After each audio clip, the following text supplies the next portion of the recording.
Olá, seja bem-vindo ou bem-vinda à nossa aula número 9. Hoje nós vamos dar continuidade à nossa fala sobre a abordagem estruturalista da administração. Eu já falei na aula passada que essa abordagem ela se divide em dois momentos. Nós já falamos sobre a abordagem da teoria da burocracia e hoje nós vamos falar, portanto, sobre a abordagem da teoria estruturalista propriamente dita, certo? Então, vamos iniciar falando sobre essa teoria. Ela surgiu no final da década de 50, com uma proposta de tentar reunir aquilo que a teoria neoclássica não conseguiu fazer, a teoria clássica com a teoria das relações humanas, mais a burocracia de Max Weber, mais o comunismo e aquela visão mais voltada para o social de Karl Marx. E aí, a partir daí que surgiu, portanto, essa teoria estruturalista. E como o nome já diz, também trabalha com a questão da estrutura organizacional, mas a estrutura voltada para o âmbito social das organizações e não só para aquele lado formal que a gente tem, Então, lembrando que essa teoria surge como oposição entre as teorias tradicionais, normalmente a teoria clássica e neoclássica, e a teoria das relações humanas, tá? Então é um meio termo entre essas teorias no sentido de tentar equilibrar ou equacionar a estrutura organizacional das empresas, E surgiu com uma necessidade de visualizar, portanto, a organização como uma unidade social grande e complexa. Então, essa teoria ela compartilha algumas informações, algumas questões referentes às teorias clássicas e também algumas informações da Escola de Relações Humanas, mas, ao mesmo tempo que compartilha, ela também diverge acerca dos objetivos entre essas teorias. Tanto é que ela é conhecida como a teoria aí dos problemas, a teoria da crise do processo, porque ela mostra mais os problemas organizacionais, propriamente ditos, do que as receitas, ou os receituários para se tentar solucionar esses problemas dentro das organizações. E a influência dessa teoria, basicamente, é do estruturalismo das ciências sociais, ou seja, várias ciências sociais começaram a se estruturar como ciência, e aí ela bebe as informações, por exemplo, da psicologia, da antropologia, da matemática, da linguística, várias áreas, portanto, contribuem, Psicologia no sentido da psicologia organizacional, antropologia na relação das pessoas dentro da sociedade, a matemática quanto à questão a nível de números e de definição de custos produtivos, e a linguística no sentido da comunicação entre as pessoas, Então, aqui se teve um novo conceito dentro dessa teoria de estrutura, que tinha, portanto, um conjunto formal de dois ou mais elementos, que permanece inalterado dentro da proposta da teoria clássica, mesmo com a mudança de uma das partes, mas também no sentido de ordenar, no sentido interdisciplinar desse conceito de ordenação, que traz aí, portanto, várias ciências, no caso,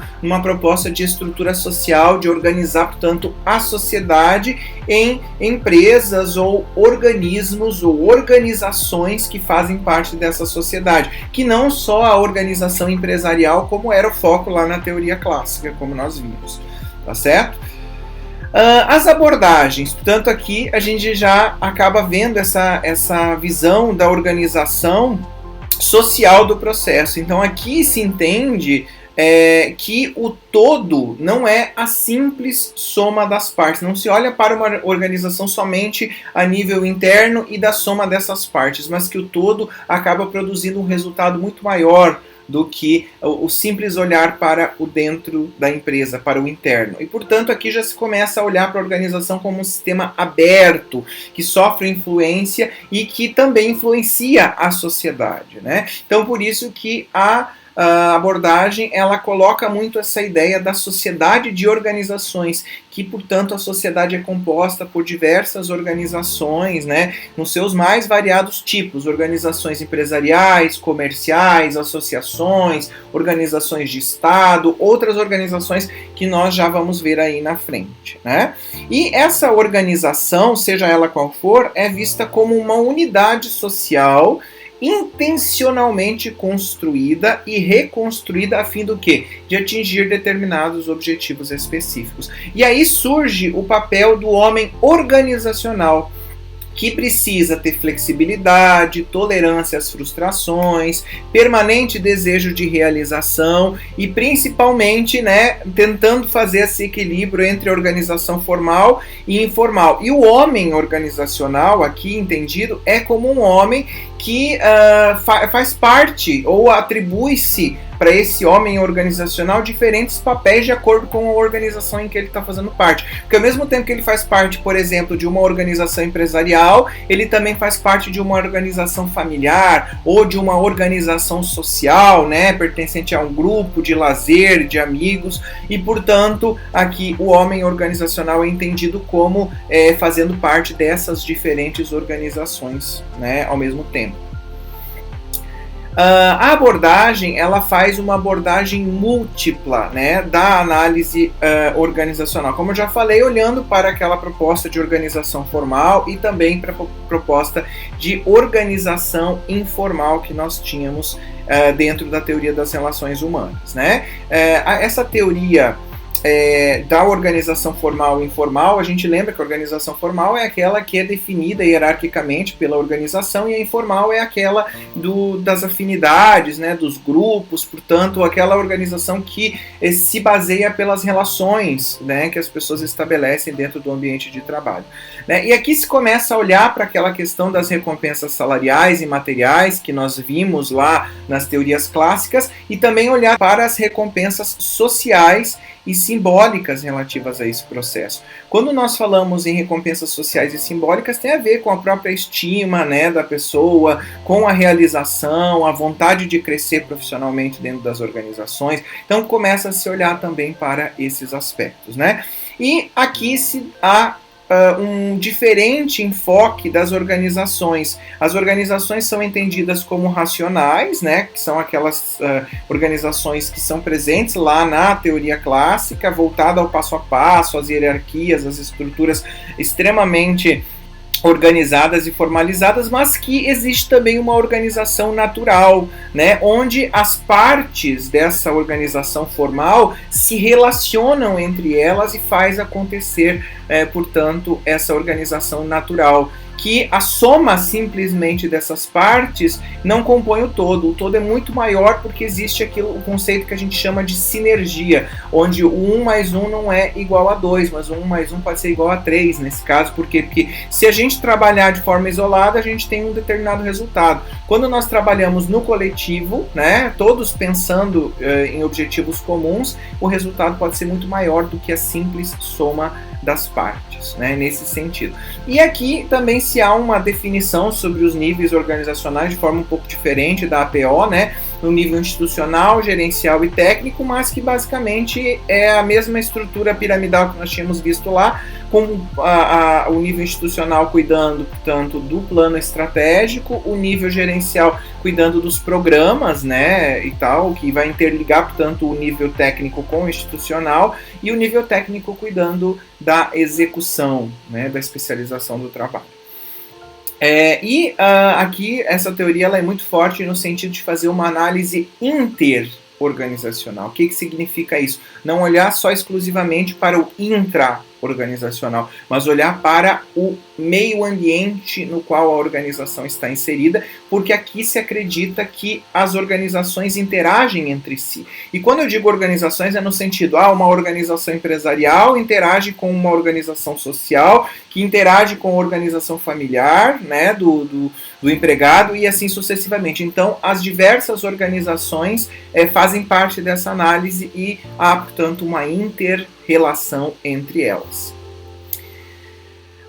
Existem aqui vários tipos de estruturas sociais e organizacionais que foram traçadas dentro dessa teoria, né? Aqui a gente vai tratar de algumas que são principais, que, por exemplo, é a tipologia de Etzioni, né? A tipologia de Etzioni fala que há uma divisão de trabalho e atribuição de poder e responsabilidades dentro das estruturas formais, né? E que dentro dessas estruturas formais existem centros de poder que vão reexaminar e reordenar o processo para garantir a máxima eficiência.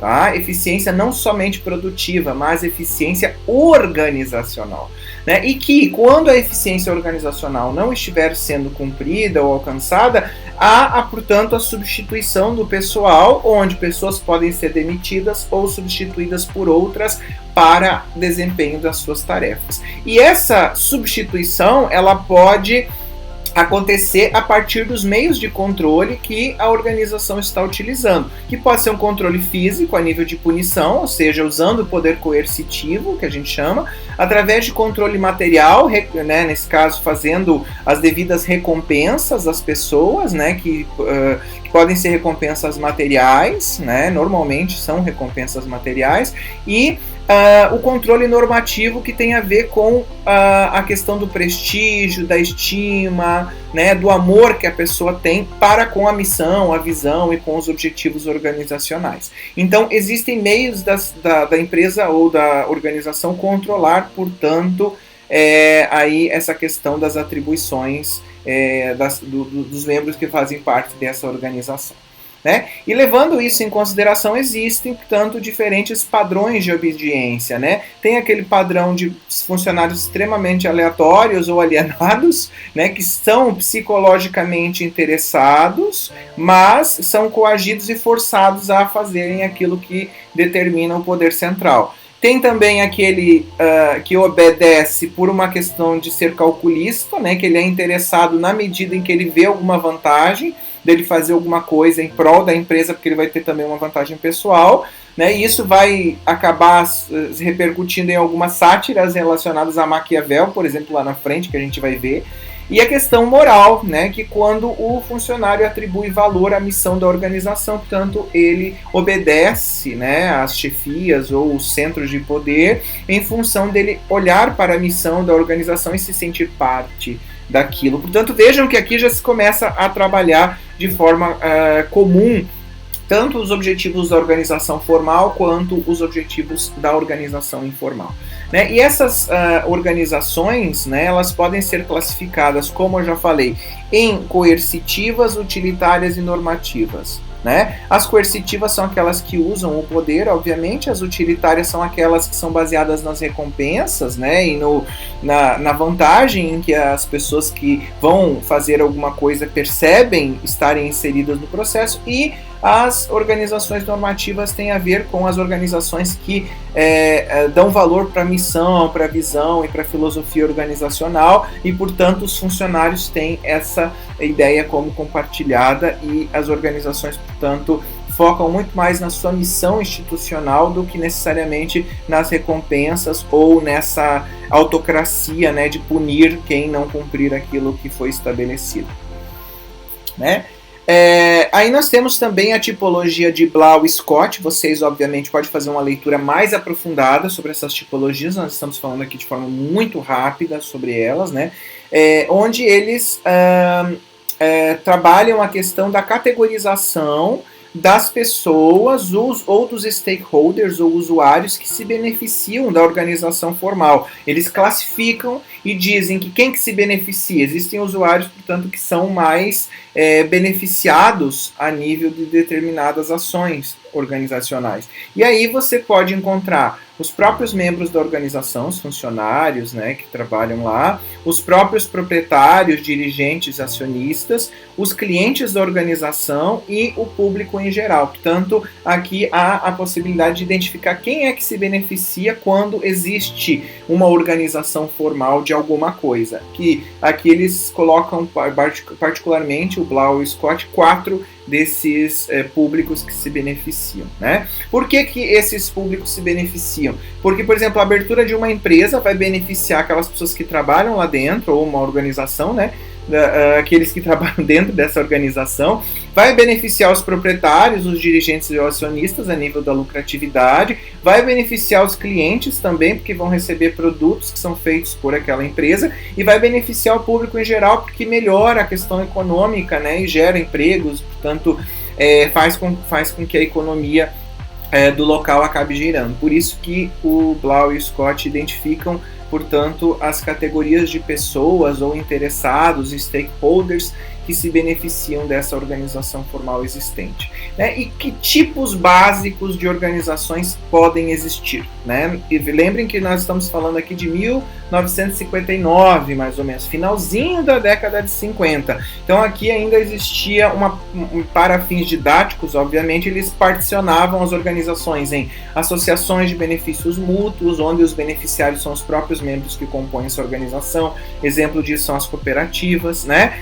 Organizações de interesses comerciais, que são os proprietários, os principais beneficiários, né? Dentro das empresas, sociedades anônimas e limitadas, são exemplos de organizações de interesses comerciais / empresariais. Temos as organizações de serviço também, onde um grupo de clientes são os principais beneficiários, né, que nesse caso a gente tem hospitais, universidades, escolas, né, onde se trabalha em prol da oferta de um determinado serviço. E as organizações de Estado, né, que são aquelas organizações onde o público em geral é o beneficiário. E a gente tem, por exemplo, a questão dos Correios, a questão da segurança, a própria questão de órgãos públicos que funcionam para, digamos assim, regular a proposta de oferta de determinados serviços para a sociedade e também para garantir, portanto, a manutenção aí, da sociedade, né, garantir, portanto, que a máquina pública funcione e ofereça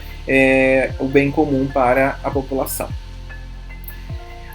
E sobre os objetivos organizacionais, a gente falou sobre objetivos organizacionais nas teorias anteriores, principalmente quando a gente trata da questão da administração por objetivos, né? Mas aqui se acaba juntando muito as concepções que são trabalhadas tanto na teoria neoclássica quanto na APO e os próprios estruturalistas, né? Então aqui se olha para os objetivos organizacionais por algumas funções, e esses objetivos podem ter a função de apresentar uma situação futura, ou seja, de algo que se planeja chegar lá no futuro, como fonte de legitimidade, no sentido, não, mas o objetivo está programado aqui no nosso planejamento. Então é isso que a gente precisa, portanto, perseguir dentro da organização. É como se fosse uma filosofia, digamos assim, organizacional. E serve como padrão, porque se você tem um objetivo que está escrito e todo mundo está ciente desse objetivo, todo mundo vai tentar, portanto, atingi-lo, né? E serve como unidade de medida. Afinal de contas, todos medem o sucesso ou insucesso da organização a partir desse atendimento ou atingimento dos objetivos, né? Além disso, temos o objetivo como modelos de organizações, né? Modelo de sobrevivência, modelo de eficiência, ou seja, a partir do momento que eu atingo objetivos, eu consigo sobreviver no mercado, né? E modelo de eficiência, porque eu consigo identificar a questão dos resultados a partir desses objetivos, né? E esses objetivos organizacionais podem ser tanto objetivos da sociedade como um todo, objetivos de produção, de sistemas, né, a nível de produção ou sistemas organizacionais, de produtos e de objetivos derivados a partir desses objetivos maiores que são traçados pelas organizações. Tá certo? Então aqui é só uma classificação que essa teoria faz a nível dos objetivos para, digamos assim, deixar eles mais analíticos, mais detalhados, enquanto que a APO só tratava os objetivos de forma mais generalista, né? E o ambiente organizacional é entendido como um mundo, né? Como um mundo baseado no quê? No humano, no social, no político, no econômico, já olhando para aquelas variáveis externas que podem interferir, portanto, a organização. E, portanto, o ambiente não é só aquele ambiente fechado, aquele ambiente que existe dentro da organização. E considerando que esse ambiente se relaciona, esse ambiente interno, se relaciona com o ambiente externo, há, portanto, o que a teoria trata de interdependência das organizações com a sociedade, onde dentro da própria sociedade vai existir competição, ou seja, rivalidade entre próprios concorrentes, né, que trabalhem com uma mesma estrutura, uma mesma proposta organizacional. Também podemos ter ajuste ou negociação quando há uma troca entre organizações no sentido de se beneficiarem mutuamente, né? Há também a cooptação, quando uma determinada organização toma outra para si, né? Quando acontece isso, e portanto garante a troca, garante a, digamos assim, a inserção de uma outra organização dentro da sua própria, né? Portanto, o ambiente organizacional pode tomar para si outras organizações e compor a sua estrutura organizacional. E também temos o ambiente organizacional composto por coalizão, né, que seria a combinação de duas ou mais organizações, né, no intuito de chegar a um objetivo em comum, tá certo? Mas dentro das organizações nem tudo são pérolas, né? Como a gente sabe, sempre tem outro lado. E dentro das organizações há também, a nível da organização informal principalmente, né, conflitos e dilemas organizacionais, onde os conflitos vão apresentar interesses antagônicos que podem ao mesmo tempo se chocar, né, ou elementos que, né, acabem gerando mudança e desenvolvimento para a organização. Não sei se vocês lembram, mas eu comentei que nem sempre o conflito ele tem que ser visto como um problema dentro da organização. Ele tem que ser visto como uma chance que você tem para poder mudar e desenvolver, né, e criar inovação para a organização. Então, a teoria trata muito dessa questão dos tipos de conflito, né, que podem existir entre a autoridade do especialista e a autoridade administrativa. Por quê? Porque a cada vez mais as organizações vão se tornando profissionais, vão tendo administradores profissionais, e o que acontece? Aquele especialista que era um especialista dono da empresa acaba se chocando às vezes com a autoridade administrativa, que é profissional dentro da organização. Por quê? Porque o interesse do dono, ou o entendimento do dono, ou de quem é proprietário ou acionista, muitas vezes é diferente ou diverge do interesse de quem tem autoridade administrativa ou faz o negócio acontecer. E aí, portanto, esses conflitos existem dentro das organizações e acabam sendo mais externalizados quando a gente começa a utilizar aqueles conceitos da teoria da burocracia no sentido de criar atribuições de cargos a nível meritocrático, ou seja, as pessoas estão na posição porque adquirem, portanto, o profissionalismo dentro do processo administrativo, né? E ascendem a cargos mais elevados dentro das organizações em função dessas questões da administração profissional. E aqui acaba, portanto, mostrando que existe esse choque, né, entre quem administra e quem tem o conhecimento, tá? E quem, nesse caso, é especialista numa determinada área. Dilemas da organização. E a gente tem, ao mesmo tempo que conflitos, a gente tem os dilemas, né, que não são conciliáveis, né? Por exemplo, duas coisas que são antagônicas, né, que não são conciliáveis: aumentar a coordenação ou aumentar a comunicação, ou deixar a comunicação livre dentro do setor. Se você deixa a comunicação livre, o que vai acontecer? Todo mundo vai se comunicar. E, portanto, você não vai ter tanta coordenação daquilo que é trazido enquanto informação dentro do setor, não é verdade? E se você deixa muito coordenado e muito hierarquizado, o que vai acontecer? Você vai centralizar muito as informações. Então, portanto, são dilemas que não são conciliáveis, que são ali, como eu coloquei, inconciliáveis, porque você acaba tendo, portanto, dois lados da moeda, digamos assim, né? Ou você coloca mais disciplina burocrática, ou você tem maior especialização profissional. Por quê? Porque você vai ter pessoas com maior conhecimento e menos disciplina para seguir as ordens, né? Então tem toda esse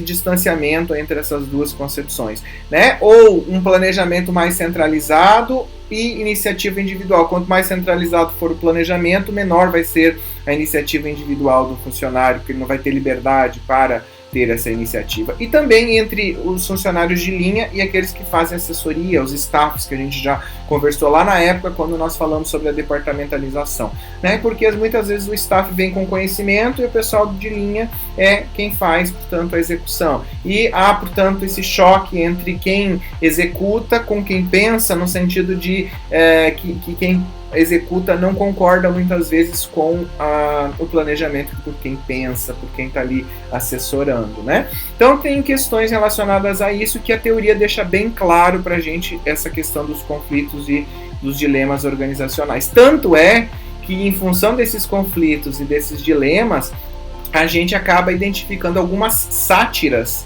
que são relacionadas às organizações. Uma delas é a lei de Parkinson, né, que diz que o trabalho aumenta a fim de preencher o tempo disponível.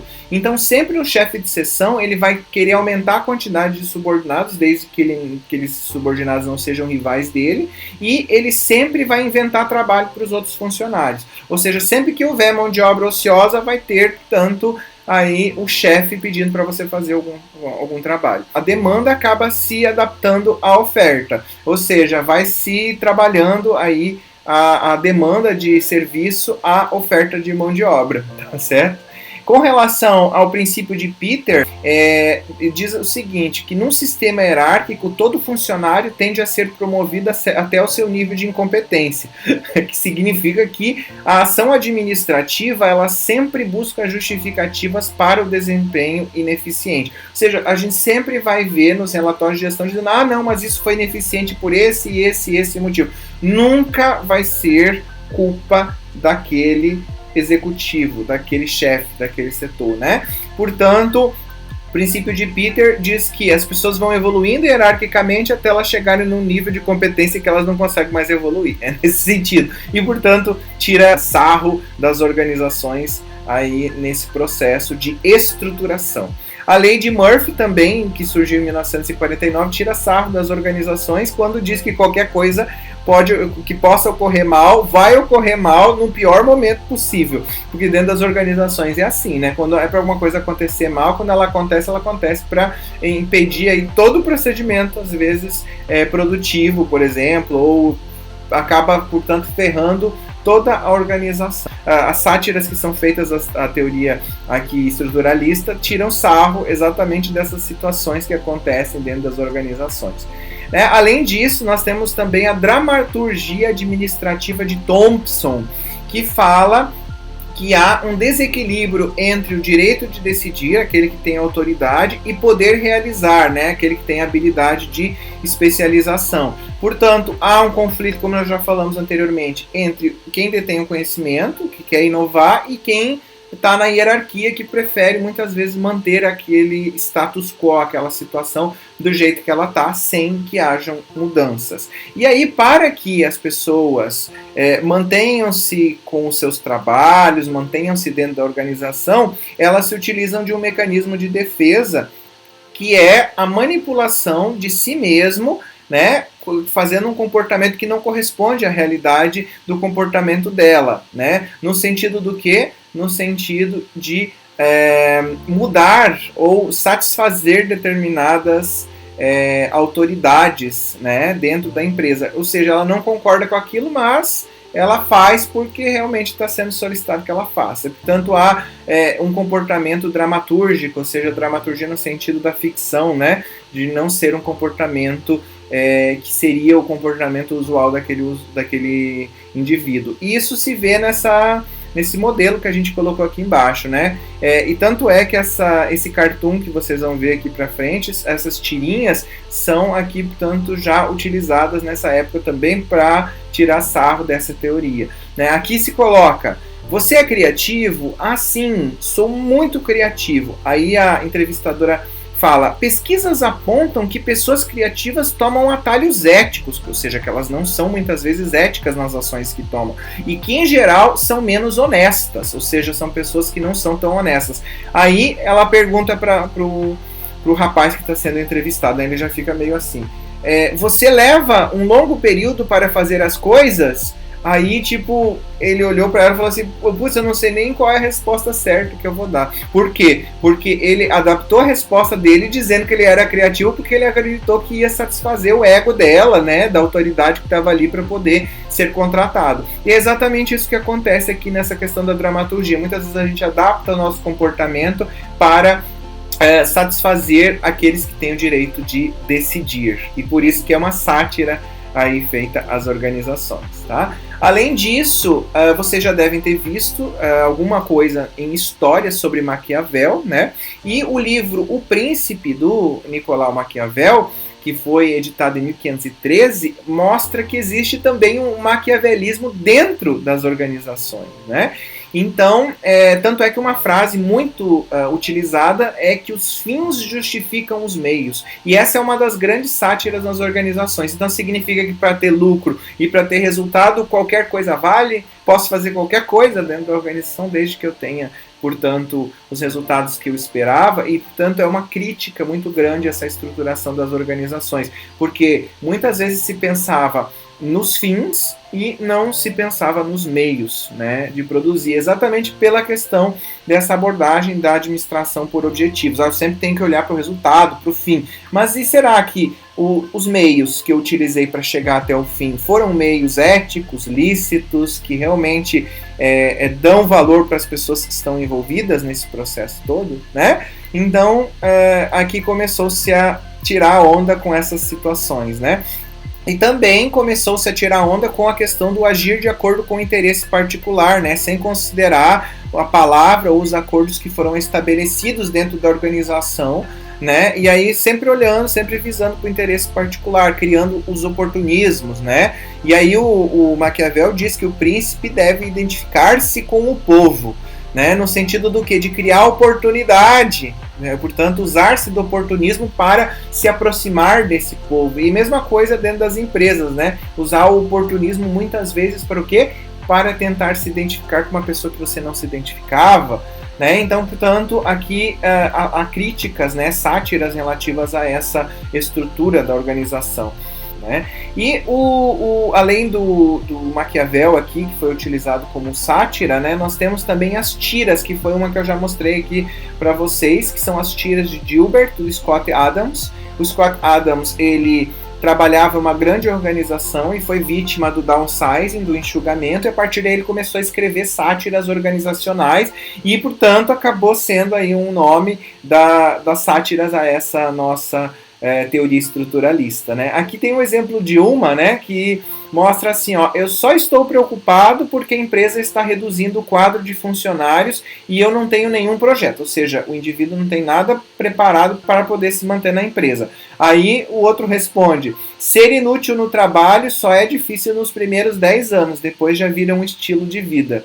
Aí o rapaz, o primeiro que falou do projeto, eu não disse que eu era inútil. Aí o outro diz, agora você me fez ficar nostálgico ao me lembrar da minha fase de negação. Ou seja, ele mesmo negava que ele era inútil lá no começo também, assim como esse está fazendo agora de negar. Portanto, aqui são sátiras ou momentos de brincar com a teoria estruturalista, né, nesse período aqui, portanto, de finalzinho ali de 1950, 60, a partir de então.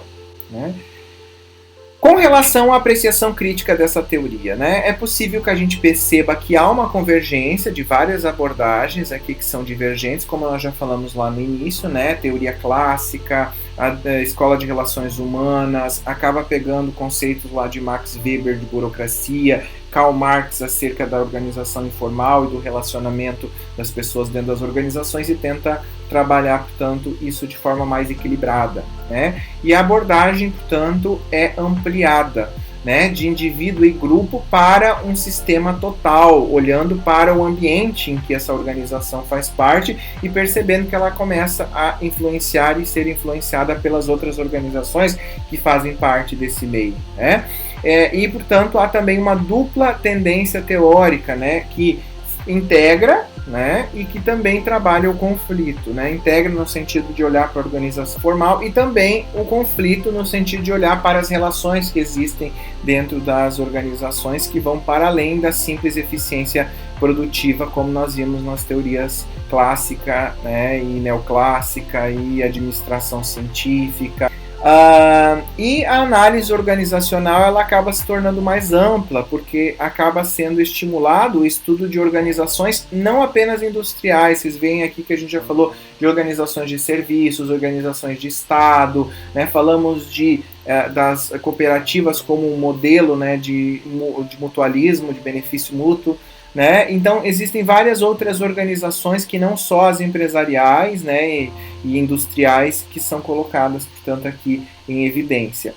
E uma das críticas mais significativas é a inadequação das tipologias organizacionais, que falta, portanto, aplicabilidade prática. Existem características comuns entre as organizações que são levadas em consideração porque as organizações são tipificadas aqui como sendo X, Y, Z. Só que muitas vezes as organizações podem ter características comuns, e essas separações, que são feitas para fins didáticos, acabam também segregando características e dizendo que uma organização X tem essa, Y tem essa e Z tem essa, mas muitas vezes elas compartilham de características que são comuns. E essa é uma das críticas da teoria, né, que acaba particionando, quebrando demais aí tantas organizações em métodos de estudo.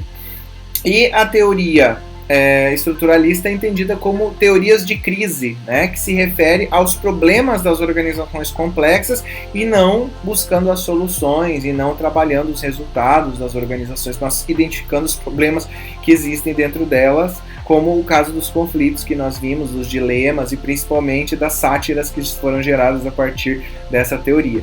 Né? E enquanto teoria de transição e de mudança, portanto essa teoria ela faz uma transição entre essas abordagens mais clássicas, né, para uma abordagem mais atualizada como a teoria de sistemas, que é o que nós vamos ver aí para frente, depois nós vermos a abordagem comportamental. Tá certo?